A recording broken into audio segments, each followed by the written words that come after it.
Good morning, students. Let's continue with the next lecture बेटे. Last lecture में हमने variable separable form के बारे में पढ़ा था कि जब हम x और dx एंड y और dy के वेरिएबल्स को सेपरेट कर देते हैं तो उनको इंटीग्रेट करने के बाद हमको आंसर मिल जाता है. इस लेक्चर में हम पढ़ेंगे उसका next step, equations reducible two variable separable form. यानी कि कुछ ऐसी इक्वेशंस बेटे जो वेरिएबल सेपरेबल फॉर्म में सेपरेट नहीं हो सकते, यानी जिसमें x dx और y dy सेपरेट नहीं हो सकते, तो हम उसमें कुछ टेक्निक लगाते हैं जिससे x dx की टर्म्स और y dy की टर्म्स सेपरेट हो जाती हैं. इसको हम बोलते हैं equations reducible two variable separable form. जैसे कि आप स्क्रीन पर देख रहे हैं, कुछ स्टेप्स दिए हुए हैं कि एक तो इक्वेशन किस टाइप की होगी, dy by D x equal to function of A X plus B Y plus C, इस टाइप की इक्वेशन होगी. इसमें आपको फंक्शन के अंदर जो ए एक्स बी वाई प्लस सी है उसको टी पुट करना होगा. टी पुट करने के बाद वो दो वेरिएबल में चली जाएगी, वहाँ से वो सेपरेट हो जाएगी, यानी वेरिएबल सेपरेबल फॉर्म बन जाएगी उसकी. फिर हम उसको इंटीग्रेट कर देंगे. इंटीग्रेट करने के बाद जो उसका आंसर आएगा उसमें टी जरूर आएगा क्योंकि टी पुट किया था हमने.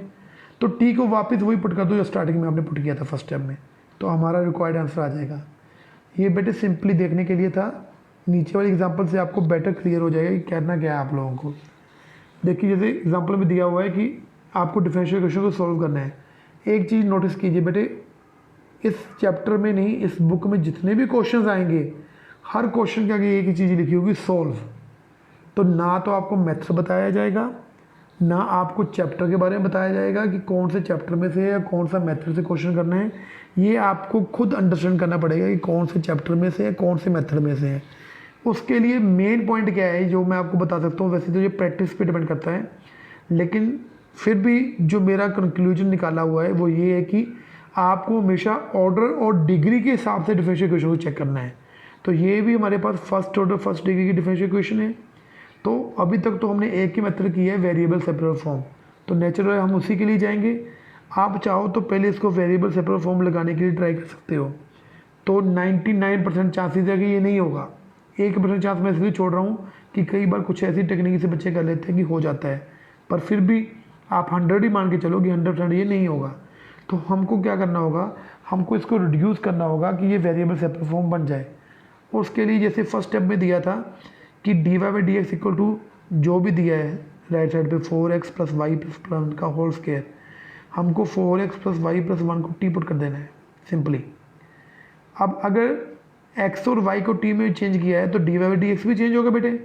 तो d y by D x को चेंज करने के लिए इन्होंने क्या किया, पूरी इक्वेशन को डेरिवेटिव कर दिया इन्होंने. x के 4x का डेरिवेटिव 4 बन गया, y का derivative d y by D x बन गया, 1 कांस्टेंट था उसका डेरिवेटिव 0 हो गया, और राइट साइड पे t का derivative D t by D x बन गया. होपफुली ये बात आप समझ चुके हो. नहीं भी समझे बेटे इसको लिख के खुद ट्राई करो, आपको समझ में आ जाएगा.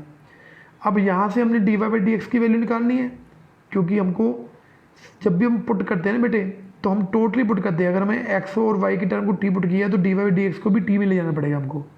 तो डी वाई डी एक्स की वैल्यू क्या आ गई, d t by D x minus 4.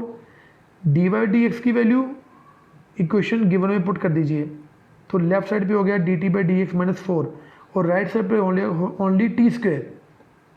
तो अब ये दो ही वेरिएबल बच गए हमारे पास, टी और एक्स. और आप देखो तो इनमें इनको सेपरेट करना बहुत इजी है क्योंकि ये मिक्स नहीं है. अगर आप ऊपर गिवन इक्वेशन देखोगे कि होल स्क्वायर खोलेंगे हम तो एक्स वाई और एक्स वाई मिक्स टर्म चल पड़ेंगे हमारे पास, जिनको कि सेपरेट करना हमारे लिए मुश्किल होगा, क्योंकि एक्स स्क्वायर और वाई स्क्वायर सेपरेट हो जाएंगी, एक्स वाई को कैसे सेपरेट करेंगे हम लोग. तो इसलिए इनमें को बोलते हैं equation reducible two variable separable form. तो अब इसमें क्या किया बेटे, इन्होंने 4 को उठा के दूसरी तरफ ले गए हमारे पास, तो क्या बनता है d t by D x equal to t square plus 4. अब इस इक्वेशन में सिर्फ एक स्टेप की कमी है, ये वेरिएबल सेपरेबल फॉर्म बन जाएगी. कौन सा स्टेप, वो आपके सामने लिखा हुआ है कि टी स्क्वायर प्लस 4 को डिनोमिनेटर में ले जाओ और डी एक्स को क्रॉस मल्टीप्लाई करके दूसरी साइड पर ले जाओ. अब डी टी और t की टर्म एक साइड पे चलेगी और dx और x की टर्म एक साइड पे चलेगी. वो अलग बात है कि x की कोई टर्म ही नहीं है, ओनली dx हमारे पास. तो अब क्या करना है, वही वेरिएबल सेपरेबल फॉर्म, वापस वही फॉर्म लगानी है वेरिएबल सेपरेबल फॉर्म, जिसमें वेरिएबल सेपरेबल फॉर्म बनने के बाद उनको इंटीग्रेट करना होता है. तो दोनों तरफ इंटीग्रेशन कीजिए. अब इंटीग्रेशन के रूल मैंने आपको लास्ट लेक्चर में बोला था कि आपको पढ़नी है, याद करनी है। तो बेटे इंटीग्रेशन के रूल के मुताबिक यहाँ पे ये जो इंटीग्रेशन लिखा है ये किसका इंटीग्रेशन बनता है, tan का, tan इनवर्स का। तो साइड में ब्रैकेट में मैंने रूल भी मेंशन किया, फार्मूला मेंशन किया है आपको ये फार्मूले, ये रूल खुद लर्न करने होंगे और वहाँ पे ऑन द स्पॉट आपको खुद सोच के लिखने होंगे बेटे। तो ये चीज़ों को ध्यान रखिए कि आपको फार्मूले आने बहुत ज़रूरी हैं, इंटीग्रेशन के, डेरिवेटिव के और ट्रिग्नोमेट्री के। बार बार मैं ये बात रिपीट कर रहा हूँ। तो जैसे जैसे हम आगे बढ़ते जाएंगे क्वेश्चन ज़्यादा कॉम्प्लेक्स यानी ज़्यादा मुश्किल होते जाएंगे, लेकिन अगर आपको डेरिवेटिव आता है, इंटीग्रेशन आता है, ट्रिग्नोमेट्री आता है, उनके फार्मूले आते हैं, प्लस जितने भी मेथड हम करी जा रहे हैं इसमें कॉन्टीन्यूसली। मैंने आपको एक दिन पहले बोला था जब हमने स्टार्टिंग की थी कि आप एक सेपरेट नोटबुक लगा लीजिए हमारी मैथमेटिक्स की बुक के लिए। उसमें आपको बेटे अपनी प्रैक्टिस तो चलो करनी है, लेकिन आप जितने भी रूल आ रहे हैं उनकी हेडिंग लिख के उनको हाईलाइट कीजिए और अपने पंजाबी लैंग्वेज में, हिंदी लैंग्वेज में, इंग्लिश लैंग्वेज में जो आपको बेटर आती है उसमें उसके स्टेप्स लिख लीजिए कि हमको वेरिएबल सेपरेट फॉर्म के अंदर ये करना है। यानी कि पहले वेरिएबल्स को सेपरेट करना है, फिर उनको इंटीग्रेट करना है, फिर उनको सिंप्लीफाई करना है। ये 3 स्टेप है हमारे पास इसमें। तो ये बात बेटे आपको हेल्पफुल रहेगी आगे जाके एग्ज़ाम के टाइम में।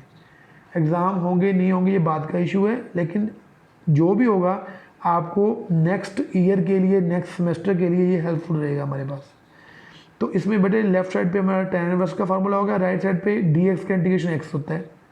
जैसे पिछले हमने क्वेश्चन में यूज़ किया था, डेरिवेटिव और इंटीग्रेशन एक दूसरे के ऑपोजिट होते हैं, तो वो कैंसिल हो गए, ओनली x आ गया उसका, plus c constant of integration. अब फर्दर स्टेप में के अंदर देखेंगे आप वो इसको सिंप्लीफाई कर रहे हैं। सिंप्लीफाई करने के लिए ये 1/2 को क्रॉस मल्टीप्लाई करके दूसरी साइड पे ले गए हमारे पास। अब tan इनवर्स को tan में चेंज कर दिया है, यानी tan इनवर्स को उठा के दूसरी साइड पे ले गए तो वो tan में चेंज हो गया। ये भी मतलब मैथमेटिक्स का रूल होता है कि जब एक साइड से दूसरी साइड पे जाता है कोई भी ट्रिग्नोमेट्रिक फंक्शन तो वो इन्वर्स में चेंज हो जाता है। ओनली tan गया है बेटे, tan का एंगल नहीं गया। अगर एंगल समेत जाता तो चेंज नहीं होता, ओनली tan गया दूसरी साइड पे तो tan इनवर्स का tan बन गया वहाँ पे। अब नेक्स्ट स्टेप में 2 फिर उधर लेके t/2 में से तो t इक्वल टू दिस आ गया, लेकिन t हमने किसको पुट किया था, 4x + y + 1 को। तो अब वापस t को 4x + y + 1 पुट कर दीजिए, तो 4x + y + 1 = 2 tan 2 × x + c is the required solution. So that's all for today. ये मेथड बेटे इजी है, ये पूरी बुक के अंदर जितने मेथड दिए हैं अगर आप मेथड्स को ध्यान से समझ लोगे तो क्वेश्चन में आपको कोई मुश्किल नहीं आएगी। लेकिन शर्त ये है कि आपको डेरिवेटिव आना चाहिए, इंटीग्रेशन आना चाहिए और ट्रिग्नोमेट्री के फार्मूले।